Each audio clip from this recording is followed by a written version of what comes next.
Do so much for the Chicago Cubs. Swinging a fly ball, well hit left center. That one way back there. That one is gone. He just reached out and poked it. And the Cubs are done. Swinging a ball driven in the air center field. That's well hit. That one on its way, and that one is into the bleachers and gone. Hasta la vista, baby. The right-hander kicks and fires. Right there, got him looking, and that is the ball game. M-E-T-S, Mets. That's for you, Jeff. See what I have to put up with. DeGrom-ination. Jacob DeGrom threw 7 strong innings. Daniel Murphy homered in his 5th straight postseason game, and the Mets took a 3-0 lead in the NLCS after a 5-2 win last night. The only team in MLB history to come back from a 3-0 deficit is the 2004 Red Sox. Stephen A. Smith. I remember that. Wait, they came back on the Yankees? Was that right? Yeah, they did. Okay, go ahead. That might be the worst. Yeah, that might be my worst moment I would imagine. in sports ever. Yeah. Really? Ever. It broke my heart. Okay. I was depressed for weeks after that. I really, really was. But let me say this. You don't need to ask the question. We all know what the obvious question is. Is the series over? Is the series over? Of course it's over. The Cubs are about to get swept. Now, I do understand. I told you this yesterday. Now, I understand that listen, they got a shot against Mats because of the quadruple boys with Mats. Obviously, he's not DeGrom, he's not Syndergaard, he's not Harvey, but he's pretty damn good. I think he can shut it out. I think that the Cubs' last chance was last night. It was windy, it was raining, it was cold. Obviously, they didn't have Arrieta. Well, they didn't have Arrieta pitching for them, even though he got smacked around a little bit by the New York Mets. In the end, you have to concede, Skip Bayless, that the New York Mets just happen to be a very good basketball, football, or baseball team right now. I'm saying basketball, football, baseball. Okay, we covered it all. Here's the deal: pitching wins championships in baseball. In the regular season, you need the hitting. Of course, you needed the hitting last night. It was nice to see David Wright get the double. It was nice to see Cespedes do what he did. Daniel Murphy is playing like a flat-out stud. But that's not why I picked the Mets. I picked the Mets to win this series because I knew that the Cubs coming into this postseason pretty much had Arrieta and nothing else. If this was the best of 3 and he was able to pitch game 1, that would have been maybe different. He was able to, but he didn't. But the bottom line is this. You've got, listen, it's over. I believe it's going to be a sweep. Is it possible the Cubs might win tonight? Sure. But chances are they're going to, no, not at all. Chances are they're going to be demoralized. It's over. Chicago had their nice little run. It was nice to see the fans. They have something to cheer about when it came to the Cubs. Theo Epstein, Joe Madden, you've got a bright future ahead of you if you're a Chicago Cubs fan because of these guys. But the problem that you have is that the Mets are going to be waiting. They don't have an ace. They've got 3 legitimate aces in their rotation, and Mats is a great number 2 or 3. So I'm just looking at, or 4. Yeah. So I'm just essentially just looking at it and I'm saying you have no chance whatsoever. It was beautiful to watch. I appreciate you jumping on the parade, putting on your Cubs pom-poms. I love the Cubs. It will come to a screeching halt officially. The Cubs are about to get swept. The New York Mets will be going to the World Series. And I say the Cubs have yet another New York team right where they want it. Oh, really? Down 0-3 with a chance to make history. How could it be better written than this? This is perfect. And yet, I've got to ask you. You don't even believe that. I do believe it because what I got to question you about, Mr. Baseball expert that you suddenly are. Yeah, between Jeff and my dad, I'm good. I'm good. What is completely shameful to me is I've known a whole lot of New York Yankee fans in my time, and all of those self-respecting Yankee fans, there is no way they could even utter the name Mets on national TV. Yeah. They just couldn't even speak it. And you are cheerleading for the Mets. May I answer that for you? Dan, May I answer that for you? Wow. Cool out, Miss Connecticut. With no team. Chill out, relax, wait. Here's the deal. It's really nice that you would bring that up, Skip Bayless, because most fans are not as forward-thinking as I am. They are caught up in the moment, and they're very frustrated. I must admit, it was nauseating to see Alex Rodriguez smiling ear to ear after the way he performed in yet another postseason, breaking the screen, throwing a football at Jay Glazer. That's about how he threw in the field during the season, especially the postseason, but that's another subject for a different matter. And I love me some Mark Teixeira. It was great seeing him here with Mike and Mike, but But damn it, I'm tired of seeing him smiling in the postseason when he's always hurt when we need him most. And I love Mark Teixeira, but damn it, I needed you out in the field. Having said all of that, let me say this. I am a forward thinker. And to the Yankee fans out there, I am one of you. I'm diehard. I have not betrayed. Daddy, I have not betrayed you. I am still diehard Yankees. Here's the deal. What is the ultimate source of inspiration for the New York Yankees? If you have a scintilla of Steinbrenner, meaning George Steinbrenner, the late George Steinbrenner, the former owner for the New York Yankees, God rest that wonderful man's soul. Here is the deal. What is the ultimate source of motivation?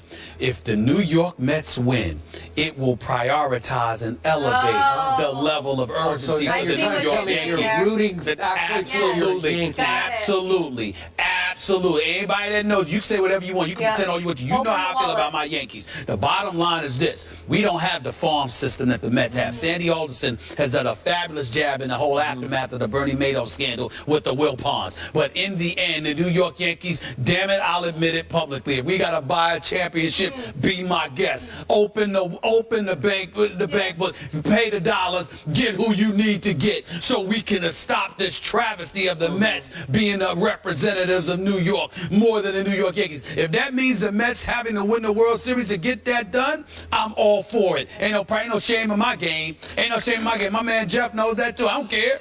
Okay, whatever it takes. As the late, great former Mets manager Yogi Berra once said, it ain't over until...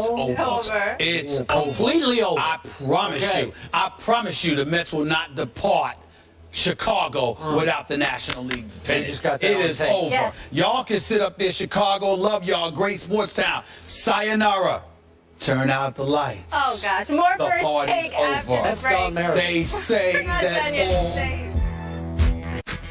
First Take is brought to you by Extra. Give Extra, get Extra. Our next guest led the Baltimore Ravens to victory in Super Bowl 35, where he was named Super Bowl MVP, and again in Super Bowl 47, a three-time Pro Bowler and three-time AFC Defensive Player of the Year, and now, of course, an ESPN analyst and an author. Your new book, I Feel Like Going On, Life, Game, and Glory. Welcome to the desk, Ray Lewis. Thank you. Pleasure to see you. Guys. Look, man, we running out of time, so let me get right to it, okay? Why this book? Why now? Yeah, everything got quiet. I retired. I let the story die down, everything, and I think now a lot of people seen my story, but nobody's ever told my story. And so I think with all of the requests and all of the things that I've been asked to do, man, from the cancer patients to people suffering with this, people suffering with that, it's like my opportunity to say, you know what? You may have seen part of my story, but I promise you, if you keep going, you know, there's glory on the other side of it. So I thought it was appropriate time. Okay. Pardon the harsh transition here, but we got to talk some football, and we're about out of time. Yeah. Your Baltimore Ravens. Yeah. How much are they missing having a you in that locker room right now? Yeah, it's different. It's different. They have to start all over, right? And you see franchises go through things like this, but they don't have that cornerstone yet, right? And for years they was graced with that, right? It was what we created in Baltimore, what Oz and Newsom did in 1996, and now they have to create that. When you see, you know, the games, it's the offense one week, it's the defense the next week, and then you look for that one person that you say, who is that one person, right? That they go to. Who is it? Yeah. Is it Steve Smith? Is it? Well, you know, Steve is he come from another place, so it's a little bit different because he's a leader of his own, right? He plays the game one way, but it's going to have to be somebody that's going to be looked towards the future, right? What does the future look like for the Baltimore Ravens? So many questions about Peyton Manning right now.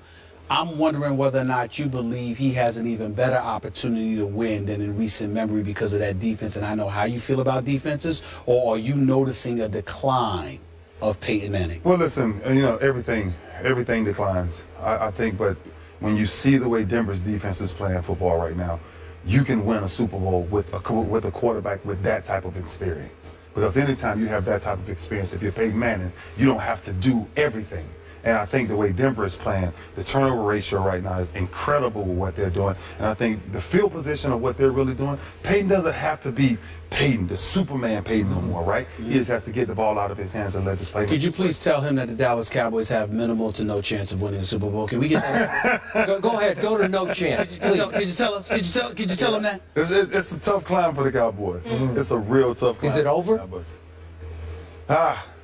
You know what? You never know when it's over, right? And I always say that. Who do you pick? Who's the Super Bowl champ? Who do you have fun with? And I always say, listen, playoff time is always gonna be the team that gets hot. What about Seattle? Because I'm wondering what I've been seeing from them, and I'm seeing their defense is fragmenting, and you always talk about defenses needing to be together. I don't see that in Seattle right now. Yeah, it's all communication, man. And when you think about, those type of defenses, right? I just had this conversation. One of the guys responded about the difference of good and great defenses, right?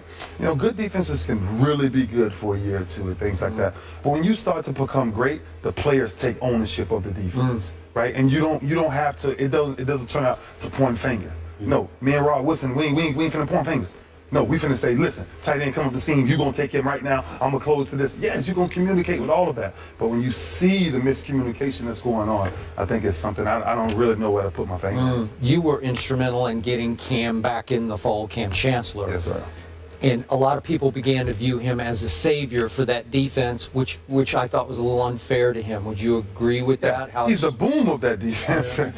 Yeah, he's definitely the mentality of that defense, right? When you think about Seattle and everything that they do, he brings fear when it comes to how is that defense looked at. But when you talk about the savior of that defense, it's just so many other pieces, so many unsung heroes. I think they have one of the greatest 4, 5, 6-man rotations from their defensive line that really makes them a dominant football team. What were your thoughts about Chip Kelly when you heard all this news in the offseason, a myriad of complaints that we don't even have enough time to get into, but you heard what you heard about Chip Kelly in Philadelphia, and then you saw them perform. What are your thoughts about what's been going on in Philadelphia and what's going on there now? I think my real thoughts is I would love to sit down and ask him, like, when you made that transition to get rid of all of those people, right? How did you convince DeMarco Murray to come here? How did you convince someone to go from that style of running north and south to now east and west? Because I think Philly doesn't move without DeMarco Murray. And I think, Sam Bradford, I don't know if he's ever that guy, right? We don't know. He calls him Sam Badford. Yeah. Well, that's what he was the other night. Yeah. And so I just think it's an identity, right? When you release all of those people who were Philly, picked, and now you bring in a bunch of journeymen here, there, add them in. I don't think that formula works. Just last quick question, quick answer. Do you still believe that Tom Brady cheated and lied about it? I tell you what I do believe is I believe that there's certain things that New England, no matter what they do, they will never be able to get over. Because it's factual enough, right? You're going back in the past. all the way back, all the way back, and the history of who we are, right, as players, coming all the way. Tuck Rule, Spygate, all of it, and that's forever throughout his career. He can say what he wants to say. They can say what they want to say, but he will always follow them. Okay. 13-time Pro Bowler. When you have as many accolades as you do, it's hard to mess him up. I apologize. Yeah. The beauty of it too is that this is my brother right here, so it's good to see him. And as big as he is, it's nice to know he never want to hit me. He want to protect me. Ray, thank you so much. This is in stores now. You can pick it up. I feel like going on. I can't wait to read it. Appreciate you. Absolutely. Have a fun day here. Yes, all right. ma'am. We'll see you.